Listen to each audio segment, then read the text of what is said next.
keras, Umar bin Khattab dijamin masuk surga tidak?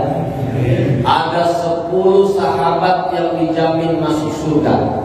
Di antaranya adalah Umar bin Khattab. Kalau gitu tarawih 20 rakaat salah atau benar? Salah atau benar? Kurang kompak. Salah atau benar? Benar. Karena Umar yang membuat hal ini padahal tidak pernah dicontohkan Nabi, berarti sesuatu yang tidak dikerjakan Nabi belum tentu bid'ah, dolal, belum tentu sesat atau tidak boleh dikerjakan oleh kita. Jelas apa enggak? Jelas apa enggak? Nabi rakaat tarawihnya 8, Umar rakaat tarawihnya 20. Nabi tidak pernah mencontohkan yang dilakukan Umar. Kemudian Umar berarti menambah rakaat dalam sholat tarawih.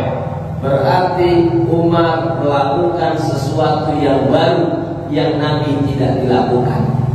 Yang Nabi tidak lakukan dilakukan oleh Umar. Boleh atau tidak? Boleh atau tidak? Jelas. Nah, karena hadisnya banyak yang paham hadis ini, tapi dibuat paham yang salah dengan memaksakan kehendak. Alhasil ini bid'ah, ini bid'ah, ini bid'ah, ini bid'ah, ini sesat, ini sesat, ini sesat, ini sesat, ini neraka, ini neraka, ini neraka, ini neraka. Semua orang dianggap masuk neraka. Ada nggak yang model begini? Ada nggak yang model begini? Ada nggak yang model begini? Kita kupas satu persatu. Tadi buat permulaan. Di zaman Nabi tarawih tidak ada 20 rakaat. Di zaman Umar tarawih 20 rakaat. Selanjutnya ini ada hal-hal yang tidak pernah dilakukan Nabi, tetapi dilakukan sahabat. Kemudian Nabi membenarkan apa yang dilakukan oleh sahabat. Contoh lagi yang kedua, ada sahabat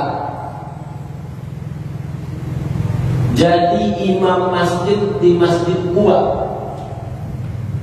Bapak-bapak tahu Masjid Quba? Ciputat kesanaan dikit Pak. Masjid Quba itu 5 km dari Masjid Nabawi. Keutamaan sholat di sana, siapa yang dari rumah bersuci datang ke Masjid Quba, sholat 2 rakaat, punya pahala umroh. Masya Allah, mudah-mudahan kita semua bisa berangkat ke sana. Aminnya kurang yakin. Ada sahabat sholat di Masjid Quba. Setiap jadi imam, rakaat pertama suruh qul huwallahu ahad, rakaat kedua qul huwallahu ahad. Masuk lagi sholat maghrib, rakaat pertama qul huwallahu ahad, rakaat kedua qul huwallahu ahad. Masuk lagi waktu isya, rakaat pertama qul huwallahu ahad, rakaat kedua qul huwallahu ahad. Setiap rakaat sholat jahat, sholat yang didengar oleh makmum, dia baca setelah Fatihah qul huwallahu ahad, Allahus samad, lam yalid wa lam yulad wa lam yakul lahu kufuwan. Ini yang lain pada bingung, imam gak hafal surah lain kali ini. Kan Nabi gak pernah kalau sholat surahnya sama diulang-ulang terus. Ada satu sahabat yang jadi jamaah datang ke Nabi, ya Rasul, si fulan dia jadi imam sholat, tapi surahnya yang dibaca itu aja, surah Al-Ikhlas. Terus ditanya ke Nabi, kenapa anda baca surah Al-Ikhlas terus setiap habis Fatihah? Apa jawabnya itu orang? inni muhibbuha, saya cinta dengan surah Al-Ikhlas. Apa jawaban Nabi? Hubbuka iyyaha adkhalakal jannah. Cintamu kepada surah Al-Ikhlas memasukkan Anda ke dalam surga. Alhamdulillah. Makanya jangan diomelin kalau ada ustadz, kiai, pak haji jadi imam baca kulhu terus. Nggak apa-apa, karena dari dulu sudah ada riwayatnya, dari dulu sudah ada contohnya. Tapi itu nggak pernah dilakukan Nabi. Nabi nggak bilang kepada sahabat itu bid'ah. Kenapa baca surah itu terus? Kenapa nggak baca surah yang lain, An-Nas? Kenapa nggak baca surah Al-Falaq? Kenapa nggak baca surah Qul ya ayyuhal kafirun al-kafirun?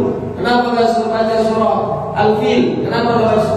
Nabi bilang, kenapa Anda baca itu terus? Terus orang itu menjawab, karena saya cinta dengan surah Al-Ikhlas. Lalu Nabi menjawab, cintamu kepada surah itu menyebabkan Anda masuk ke dalam surga. Alhamdulillah. Bapak-bapak senang gak kalau ada imam baca kulhu terus? Kira gak? Apalagi bulan Ramadan ya, gasik cepet ketemu lagi mengkolak dirinya. Ya, ini. Jadi kalau ada yang senang baca surah Al-Ikhlas, itu biarin, karena dulu sudah pernah ada di zaman. Kemudian yang ketiga, ada yang pernah bilang Nabi kalau doa iftitah langsung baca inni wajjahtu wajhiya lilladzi fataras. Apakah nggak boleh Ustaz mulai Allahu Akbar kabira walhamdulillahi katsir wa subhanallahi bukratan wasila? Ini boleh dan ada dalilnya. Kalau ada orang dikit-dikit ngomong gak ada dalilnya, ini hari saya kasih tahu dalilnya. Doa iftitah dimulai Allahu Akbar kabira. Hadis riwayat Muslim nomor hadis 630.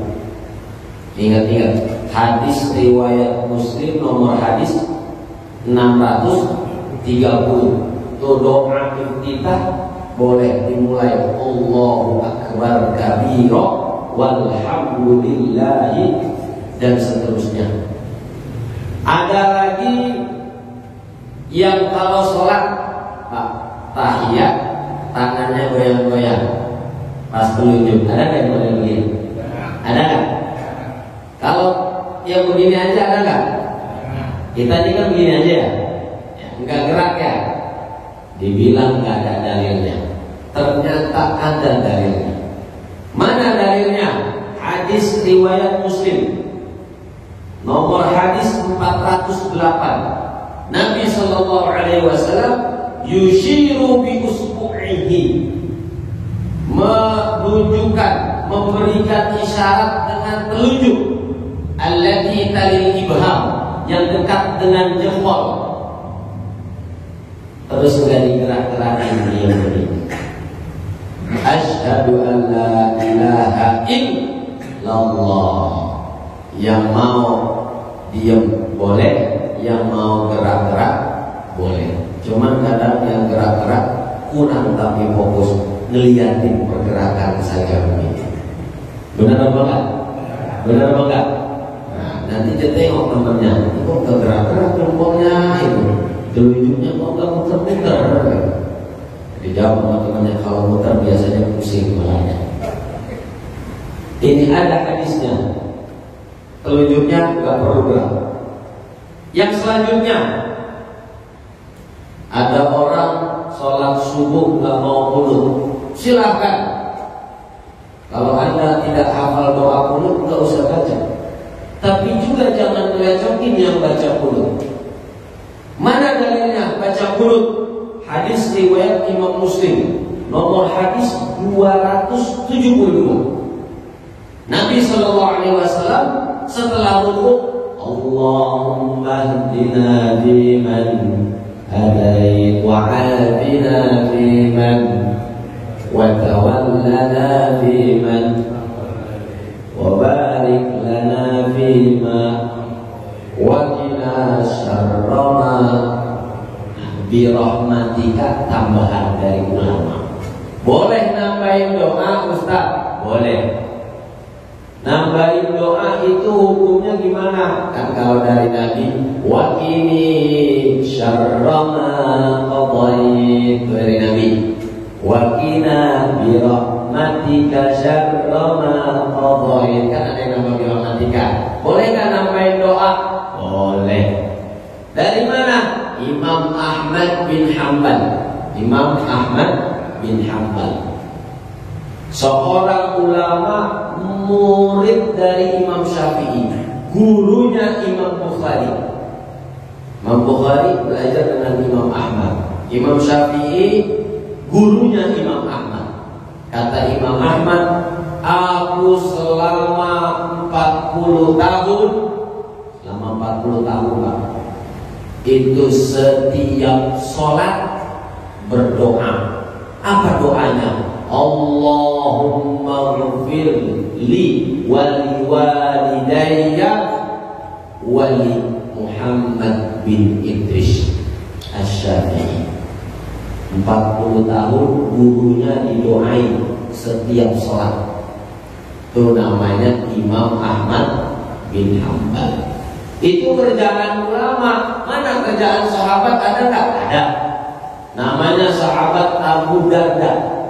Kata Abu Darda, inni da'autu ikhwani, saya doain 70 sahabat saya, 70 saudara saya. Setiap saya sujud disebut namanya satu persatu.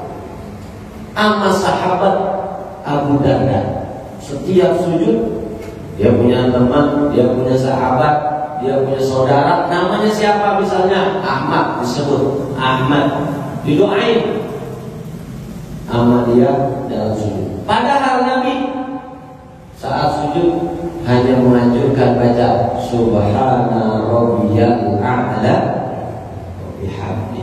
Tapi ditambahin oleh para sahabat, ditambahin oleh para ulama. Berarti nambahin doa, wa qina bi rahmatika syarra ma qadait. Boleh. Ada dalilnya. Hadis riwayat Imam Muslim nomor 272. Kunut, ada dalilnya. Ada enggak? Ada enggak? Sampai yang enggak mau kunut jangan ganggu yang kunut. Yang mau kunut silakan karena ikut hadis riwayat Imam Muslim. Kan katanya hadis yang sahih Bukhari sama Muslim. Urutan hadis yang paling sahih. 1, diriwayatkan oleh Bukhari Muslim. 2, diriwayatkan oleh Imam Bukhari. 3, diriwayatkan oleh Imam Muslim. 4, diriwayatkan oleh selain Imam Bukhari Muslim. Dan ada syarat Bukhari Muslim. 5, diriwayatkan oleh selain Imam Muslim dan Bukhari. Kemudian tidak ada syarat. Ada syarat di Bukhari, tidak ada syarat di Muslim. Ada syarat di Muslim, tidak ada syarat di Bukhari. Dan seterusnya. Selain Imam Bukhari Muslim siapa? Imam Sunan, Imam Abu Daud, Imam Nasai, Imam Ibnu Majah, Imam Tirmizi. Itu semuanya meriwayatkan hadis dengan mereka punya kitab namanya Sunan Abi Daud, Sunan Tirmizi, Sunan Ibnu Majah. Itu semuanya hadis Nabi Muhammad Sallallahu Alaihi Wasallam. Jadi ada nggak dalil kunut? Ada nggak dalil kunut? Ada. Kemudian ada orang sholat Fatihahnya pakai bismillah. Ada orang sholat Fatihahnya nggak pakai bismillah. Ada yang langsung Allahu Akbar, Alhamdulillahi Rabbil Alamin, nggak pakai bismillah Fatihah. Ada yang pakai bismillah, Bismillahirrahmanirrahim.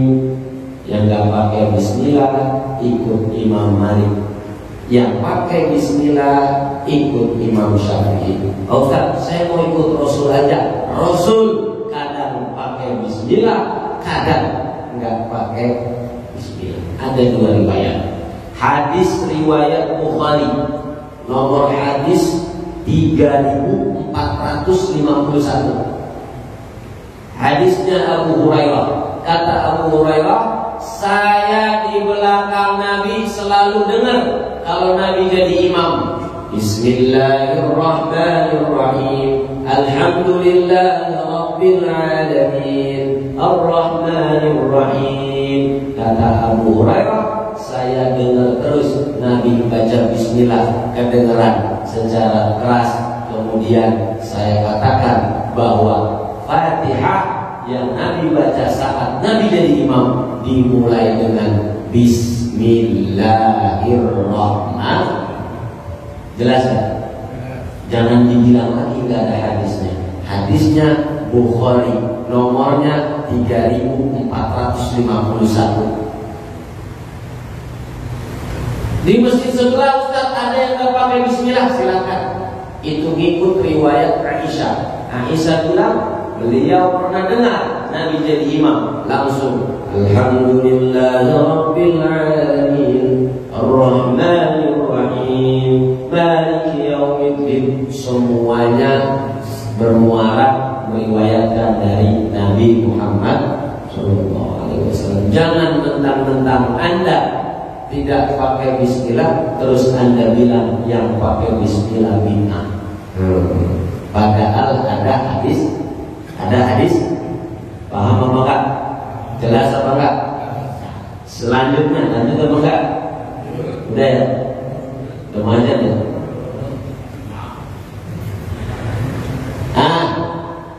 Ada orang setelah sholat langsung pergi. Ada orang setelah sholat zikir dulu. Zikir kenceng ya. Jadi masalahin kadang. Baca zikir keras-keras dimasalahin. Nabi gak pernah zikir keras-keras. Nabi gak pernah zikir kencang-kencang. Tuh kan kalau ada sholat subuh, maghrib, biasanya isya, Assalamualaikum warahmatullahi wabarakatuh, Assalamualaikum warahmatullahi wabarakatuh, Astagfirullahaladzim, Astagfirullahaladzim, Astagfirullahaladzim, alladzi la ilaha illa huwal hayyul qayyum wa atubu ilaihi min jami'il ma'asi wal dzunub. Ada yang terusin la ilaha illallah wahdahu la syarika lah, lahul mulku wa lahul hamdu yuhyi wa yumiitu wa huwa ala kulli syai'in qadir. Terus sambung lagi, Allahumma ajirna minan nar, Allahumma ajirna minan nar. Sambung lagi, Allahumma antas salam wa minkas salam wa ilaika ya'udu salam fahayyina rabbana wa adkhilna al-jannata tabarakta rabbana wa ta'alaita ya dzal jalali. Ada yang bilang enggak ada hadisnya. Nabi enggak pernah zikir secara jahat. Nabi enggak pernah zikir secara keras-keras. Yang bilang Nabi enggak pernah, ente enggak tahu hadis atau ngumpetin hadis. Mana hadisnya? Mana dalilnya? Hadis riwayat Bukhari. Ini Bukhari lagi Pak. Karena orang-orang yang sedikit minta dalil itu nggak mau pakai kitab hadis lain, maunya Bukhari Muslim, Bukhari Muslim, Bukhari Muslim. Pokoknya kita maunya pakai dalil yang ada di Bukhari, yang ada di Muslim. Nih saya kasih dalilnya mana yang di Bukhari. Hadis riwayat Bukhari nomor hadis 324. Nomor hadis berapa? 324. Begini bunyinya. Inna raf'as sauti bidzikri, sesungguhnya mengangkat suara ketika berzikir, hina yansarifun nas, saat manusia sudah selesai, minal maktubat, dari sholat wajib, zuhur, asar, maghrib, isya, subuh, sholat wajib 5 waktu. Kana fi ahdin Nabi, itu terjadi di masa Nabi Muhammad Sallallahu Alaihi maghrib langsung Fatihah, langsung doa? Iya, karena mau ada taklim. Kalau saya lanjutin zikir, saya lanjutin yasin, taklimnya udah habis. Benar apa enggak? Saya selalu Pak, kalau ngajar di masjid-masjid saya bilang, di waktu khusus saya ngajar maghrib atau subuh, saya sampaikan kepada jamaah atau kepada DKI. Walaupun saya nggak jadi imam, saya ingetin, kalau ada pengajian, zikir jangan lama-lama. Kenapa? Ntar kepotong. Kalau zikirnya tadi full, lengkap, sampai jam 7, ntar pengajiannya cuma 20 menit. Betul apa enggak? Ustadz sih enak-enak aja kalau nggak dikurangin. Kalau dikurangin nggak enak. Waktunya mikir kemana-mana tuh. Hah? Ada yang di belakang amplopnya. Ya Allah, itu juga sih. Nah, tapi kalau yang mau zikir kencang, nggak ada larangan. Ini hadis Bukhari 324, nomor 324. Yang dikit-dikit bilang nggak ada dalilnya, bid'ah, sesat. Ini nggak ada contohnya dari Nabi. Ente yang ngopinya kurang jauh bro. Bukan nggak ada dalilnya, lu ngajinya kurang lama. Bukan nggak ada hadisnya, lu bacanya lagi ngantuk. Dikit-dikit bid'ah sesat, nggak ada dalilnya. Bid'ah sesat, nggak ada dalilnya. Ternyata zikir bareng juga ada dalil.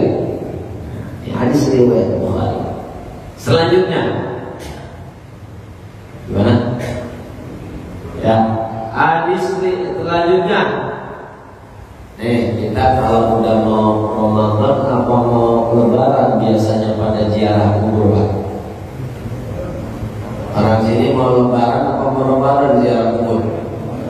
Hah? Pakai ziarah. Mau Ramadan? Ada yang mau Ramadan, ada yang mau Lebaran, ada yang dua-duanya. Alhamdulillah. Kalau ziarah bawa bunga apa Pak? Bawa duit.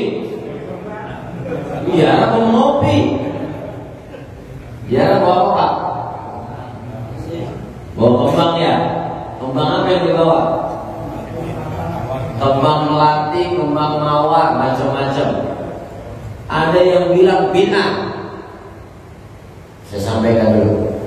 Ziarah sudah jelas sepakat seluruh ulama. Ziarah itu boleh.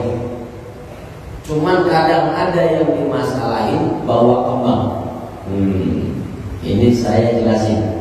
Ternyata bawa kembang boleh. Yang nggak boleh bawa jaridah kembang.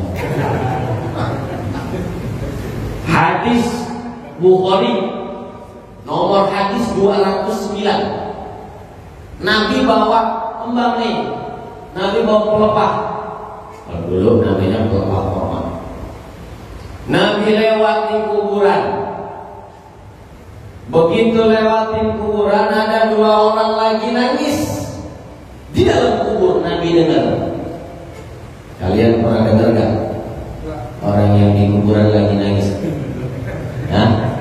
Enggak, alhamdulillah. Kalau dengar nanti ikut nangis takutnya. Nabi dengar ada orang dua lagi nangis. Ya Allah, kata Nabi ada dua yang lagi diazab di alam kubur. Sahabat tanya, kenapa dia ya Rasul? Yang satu kencingnya sembarangan. Berarti barang siapa yang kerjanya di lapangan jangan suka kencing sembarangan. Yang kedua apa Nabi? Yang kedua tukang nyebar berita hoax, fitnah atau adu domba. Dua. Berapa? Dua. Berapa? Dua. Berapa? Dua. Ini lagi diazab. Nabi bilang, summa amara. Kemudian Nabi memerintahkan para sahabat suruh datengin bijaridatin pelepah korma.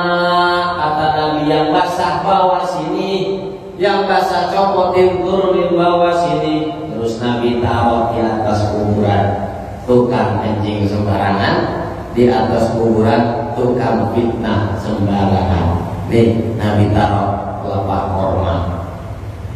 Terus Nabi bilang, la'allahu, semoga ini orang yukhaffaf, diringanin azabnya, sambil naruhin pelepah korma. Di Indonesia enggak ada pelepah korma, yang ada bunga mawar, melati. Tapi yang basah Pak, jangan yang kering. Nabi nyuruh sahabat ambil yang basah, bukan yang kering. Sekarang banyak yang mubazir, duitnya tersia-siakan pakai karangan. Karangan bunga, bunganya basah apa kering? Basah apa kering?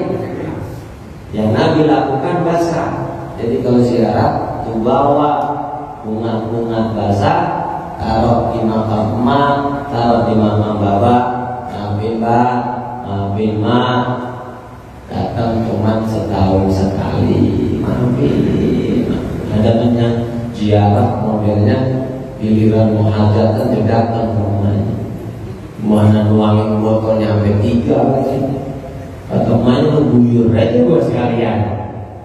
Ya. Tapi bawa bunga ada dalilnya. Nomor hadis 204, hadis riwayat Imam Bukhari. Jadi bawa kalau bisa di rumah. Jangan baru sampai kuburan udah selfie aja. Ziarah belum, doain belum, boro-boro nama pembang, malah yang ada selfie, foto, mampir maya, mampir. Nah ini, jadi ada dalilnya bahwa pelepah korma atau bunga boleh. Daun pandan juga ada. Daun pandan yang basah ada nggak? Ada. Bawa yuk, biar wangi kuburan emak. Ya Allah. Itu. Sebab apa? Nabi saat meletakkan itu pelepah korma di tempat orang yang suka kencing sembarangan, Nabi bilang, la'allahu yukhaffafu anha, yukhaffafu anhuma ma lam yaibasa. Mudah-mudahan di pelepah korma sebelum dia kering, itu orang yang ada di dalam azabnya diringanin. Jadi nantinya mah yang basah Pak. Kalau karangan mah sehari berbuang di situ. Tapi apa? Cari daun pandan, apa lagi bunga melati, apa lagi yang ada yang basah. Kenanga, apa lagi? Mawar, apa lagi?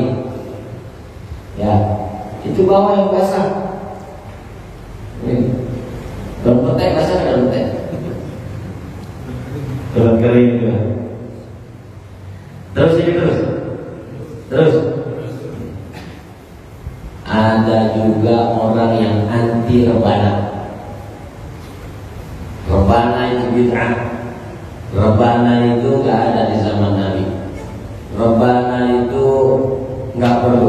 Rebana itu nggak ada dalilnya. Siapa bilang? Hadis riwayat Bukhari. Bukhari lagi pakai. Nomor hadis 4001. Nomor hadis 4001. Nabi sallallahu alaihi wasallam yasma'u ba'dal hawari yadribna bid-daff. Nabi itu keluar pengen ngeliatin orang-orang perempuan Pak. Nih, ibu-ibu qasidah ini kudu hafal ini. Kalau diserang sama orang yang dikit-dikit bid'ah, ternyata Nabi juga pernah dengerin orang-orang dari Habasyah. Dulu ada orang Habasyah, kalau sekarang negaranya namanya Ethiopia. Negara Ethiopia itu pada hijrah di zaman Nabi datang ke Madinah. Tuh pada jago main terbangan Pak, main hadroh tuh, yang betamo apa namanya itu Pak? Ya, ditapok-tapok begitu Pak. Nah, Nabi ngedengerin mereka lagi bersenandung.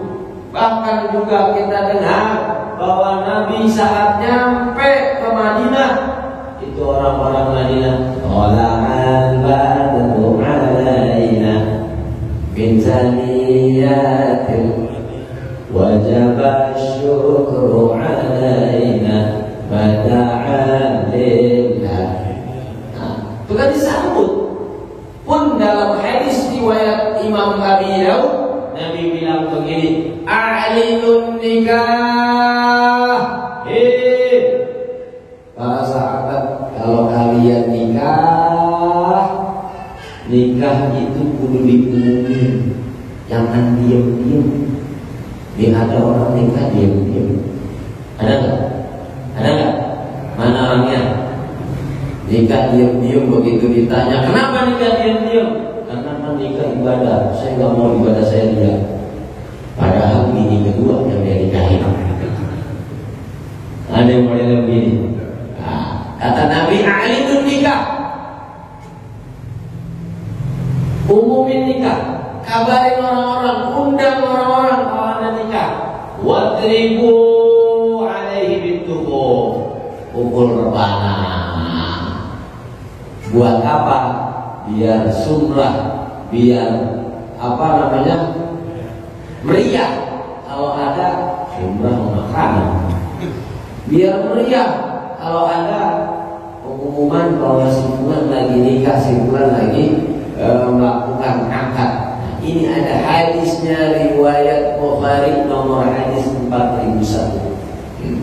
Sekarang macam-macam masih bilang enggak ada dalilnya, enggak ada sanadnya, enggak ada hadisnya. Siapa yang bilang enggak ada hadisnya? Siapa yang bilang enggak ada dalilnya? Anda kalau goblok jangan diumumin.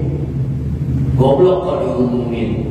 Kan orang yang ngomong dikit-dikit enggak ada dalilnya itu kan goblok. Orang goblok tapi umumin diri. Benar enggak? Ya, harusnya saya enggak tahu dalilnya. Jangan bilang enggak ada dalilnya. Atau jangan-jangan dia tahu, tapi dia nggak mau kasih tahu dalilnya. Karena apa? Urusan gengsi. Karena apa? Beda pemahaman, beda keyakinan. Maka lucu kalau ada orang bilang nggak usah taklid dengan imam, nggak usah taklid dengan kiai, dengan ulama, nggak usah. Kita bisa belajar hadis Al-Quran langsung dari sumbernya.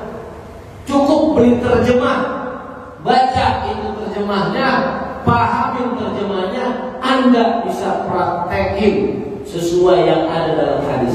Palaunya itu orang lagi bohongin Anda, Pak. Kenapa saya bilang lagi bohongin Bapak? Satu, ini kita semua yang hadir, Pak. Sholat ilmunya tahu dari mana? Satu, kalau nggak dari orang tua, ya kan? Yang kedua, kalau nggak dari guru ngaji. Benar apa enggak? Benar apa enggak?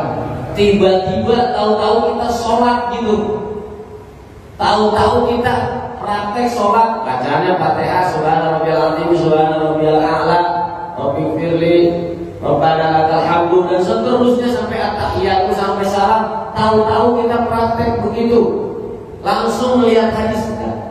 Saya yakin kita semua nih, kalau nggak diajarin orang tua, kalau nggak diajarin sama guru, itu yang dikit-dikit ngomong bid'ah, yang dikit-dikit ngomong taklid, nggak usah, nggak perlu kita ikut ulama, nggak perlu kita ikut kiai, langsung saja kita ikut Nabi.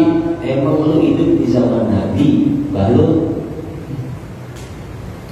baru pakai diumumin. Tidak, Pak. Kita ngikut siapa? Guru ngaji. Kita ngikut siapa? Orang tua kita. Orang tua kita ngikut siapa?